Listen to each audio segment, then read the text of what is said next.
जय माता दी दोस्तों, स्वागत है आप सभी का आपके अपने YouTube चैनल खुशहाल ज़िंदगी में। दोस्तों, आज के वीडियो में हम आपके साथ नवरात्रि के पहले दिन की पूजा और कलश स्थापना की बहुत ही सरल सी विधि शेयर करने वाले हैं। नवरात्रि के पहले दिन सबसे पहले आप जिस स्थान पर माता की चौकी बिछाने वाले हैं उस स्थान को सुंदर से साफ करके वहाँ गंगा जल का छिड़काव करें। फिर वहाँ पर चौकी को स्थापित करें। चौकी पर लाल रंग का कपड़ा बिछाकर इस पर माता की मूर्ति या फिर फोटो को स्थापित करें। इसके बाद सबसे पहले कलश स्थापना किया जाता है, गणेश भगवान की पूजा इत्यादि की जाती है। तो सबसे पहले हम किसी भी पूजा में दीपक जो होता है वह पूजा का साक्षी माना जाता है। तो सबसे पहले दीपक जलाएंगे।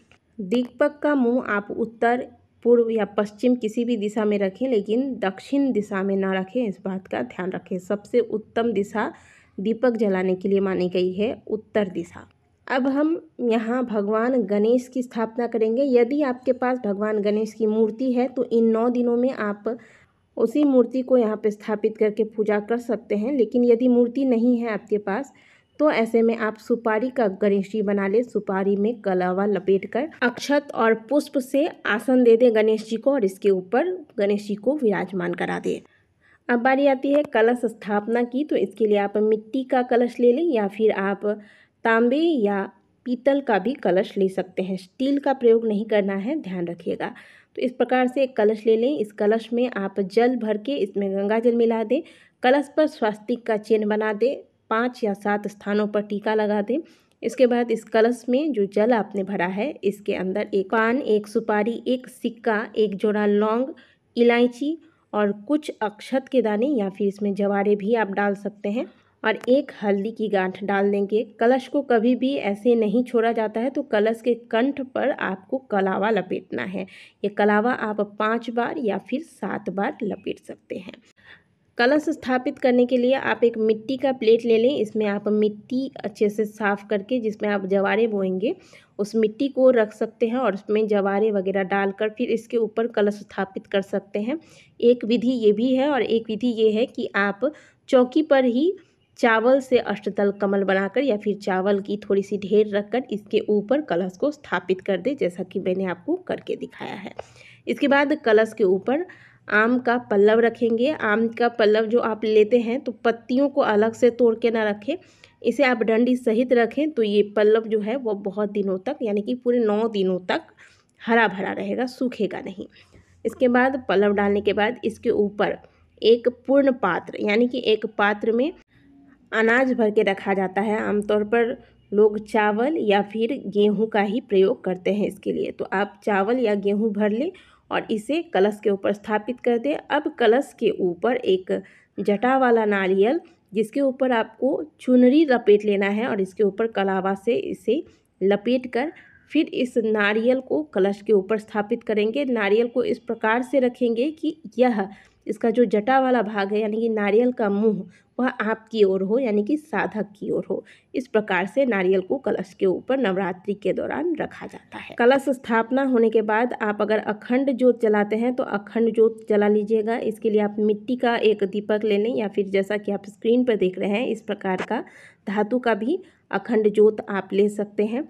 इसमें आप अपनी इच्छा अनुसार घी या फिर तिल का तेल या सरसों का तेल भर के फिर ज्योत जला लें।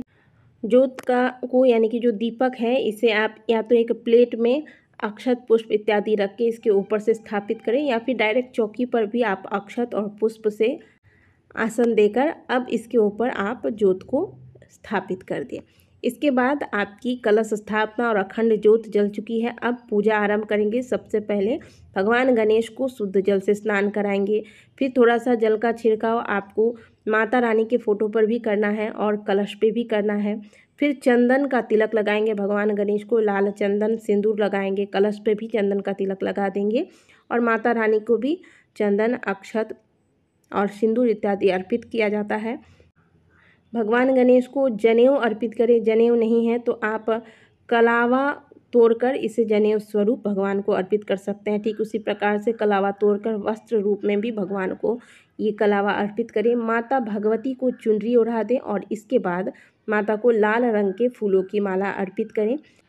कलश पर भी फूल की माला आज के दिन अर्पित किया जाता है और इस माला को 9वें दिन ही यानी कि विसर्जन के दिन ही आपको निकालना है, इसे पहले निकाल कर बाहर नहीं किया जाता। माता के चौकी पर सुंदर से पुष्प इत्यादि से माता की चौकी को सजा दें। ये बहुत ही सरल सी विधि मैं बता रही हूँ, इसलिए मैंने आपको यहाँ पे 9 ग्रहों की स्थापना भी नहीं बताई है। लेकिन यदि आप 9 ग्रहों की स्थापना करना चाहते हैं तो जैसे आप भगवान गणेश की स्थापना करते हैं उसी समय आप इसी चौकी पर एक साइड में 9 आसन देंगे अक्षत का और इसके ऊपर 9 सुपारी 9 ग्रहों के रूप में आप स्थापित करेंगे। और जैसे जैसे आपने भगवान गणेश की पूजा की है, कलश की पूजा की है, माता रानी की पूजा की है, उसी प्रकार से आपको 9 ग्रहों की भी पूजा करनी है। इन पर जल का छिड़काव करें, चंदन लगाएं, अक्षत अर्पित करें, पुष्प अर्पित करें, वस्त्र स्वरूप में कलावा तोड़कर 9 ग्रहों पर अर्पित करें। इस प्रकार से 9 ग्रहों की पूजा की जाती है। लेकिन ये मैं बहुत ही साधारण सी विधि बता रही हूँ, तो इसलिए मैंने 9 ग्रहों की स्थापना नहीं की है। बाकी अगर आप करना चाहते हैं तो जैसे मैंने बताया है उस प्रकार से आप कर सकते हैं। इसके बाद जवारे बोए जाते हैं।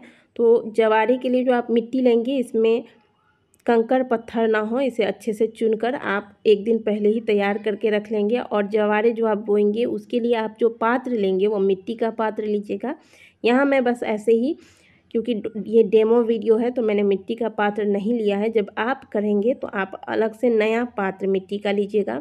अगर मिट्टी का पात्र नहीं मिल पाता है तो पूजा घर में जो आप पूजा के जो प्लेट वगैरह होते हैं, यानी कि घर के मंदिर में जो आपके प्लेट होते हैं जिसमें आप भोजन वगैरह नहीं करते होंगे, केवल पूजा के लिए प्रयोग करते होंगे, उस पात्र में आप जौ बो सकते हैं। जवारे बोने के बाद इस पर भी अक्षत पुष्प इत्यादि से इसकी पूजा कर ले।